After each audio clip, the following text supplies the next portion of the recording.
For a low carbon world here at the 11th International Conference on Low Carbon Asia, ICLCA 2025. So as the MC has mentioned just now, these forums brings together leaders who are actively shaping Malaysian transitions towards a low carbon nations. So each city is represented here. We have speakers from Kuching, KL, Penang, and also our engineers here.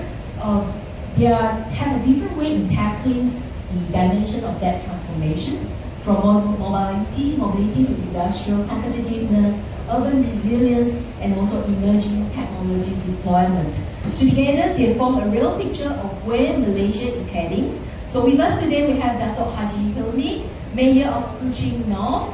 He's leading initiative to position Kuching as a pioneer in low carbon solutions, including hydrogen mobility and the newly launched electric e-Penamba service at our waterfronts. So if you all have time later this day, today, can please visit our waterfront. And Encik Muhammad Sujat, Chief Town Planning Officer from Dewan Bandar. Playing an essential role in our broader climate objectives.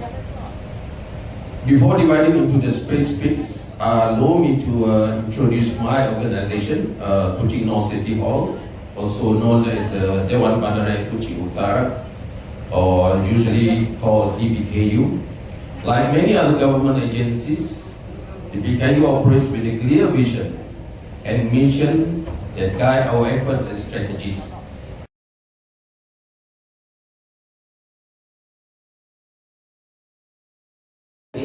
Towards a nature-based and climate resilient future.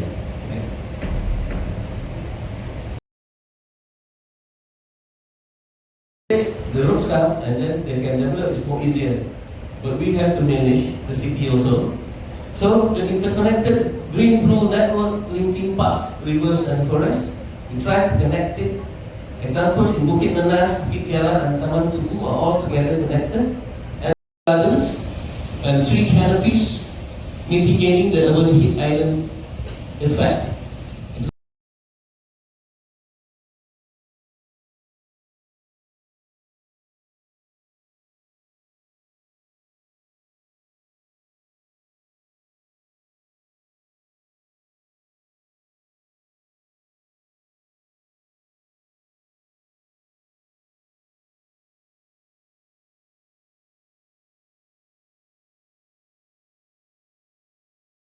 For recycling, there goes some energy, there goes some carbon when you have to do new ones, right?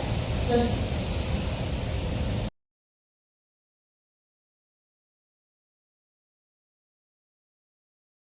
the urban heat, the building, that will encourage the vertical landscape.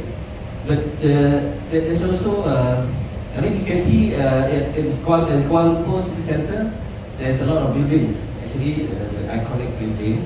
But I mean, what plants is suitable is one thing, and then maintenance also is one issue. But what we encourage is the city to look green. I don't know any other states, but in Kuala Lumpur, because of they try to apply low carbon or the green building.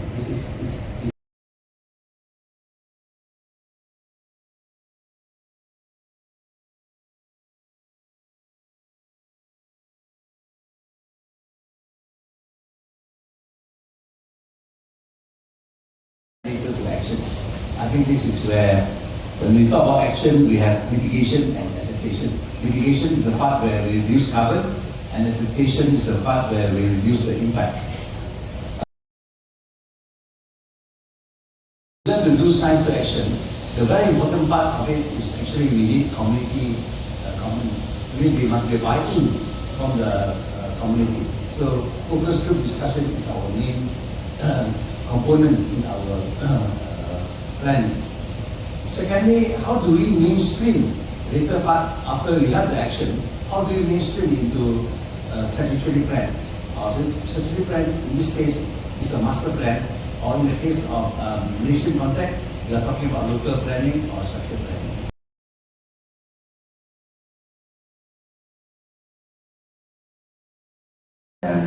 About seeing the success in Southeast Asia in the strong states advancing low carbon transition. Then the question is how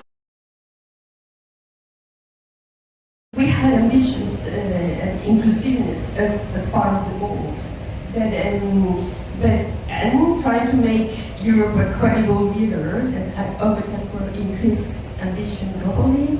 So that's still staying the course for Europe, even though there is a lot of changes. But the questions of what is happening at the moment with it creates this question of the paradox of to what extent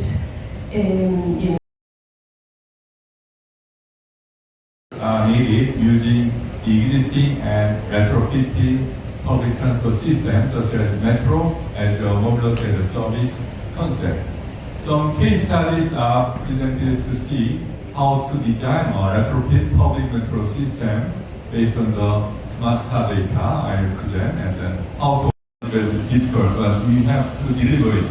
Actually, nowadays we are really concerning of the climate change, and then most of the part we have to reduce the energy and the emission is the transport sector, because the residential and industrial sector we cannot reduce it very much because we need to economy.